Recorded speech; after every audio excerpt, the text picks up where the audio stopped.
Люди говорят, что Шор не подкупает, а помогает людям. Так ли это? Конечно, это касательно к избирательному подкупу.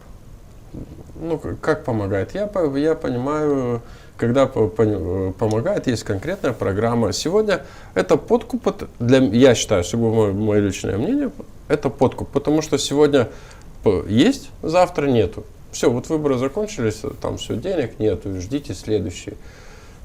Какие-то подачки. Это же появилось перед выборами, это не появилось... А Гагаузленд это подарок или что?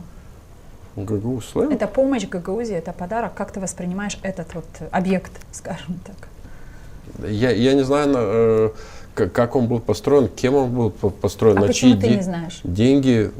Но не было какой-то информации. Может, я где-то что-то не уследил, не посмотрел. То, что он появился, это хорошо. Но насколько это эффективно будет работать, я проезжаю просто часто. Там лампочки горят, много красиво, но я не вижу там людей.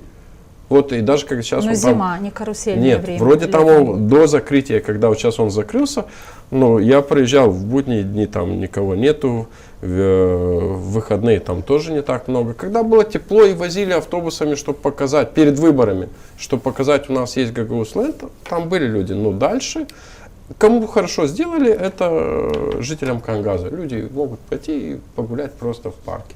Но то далеко надо ходить, как бы не всем удобно.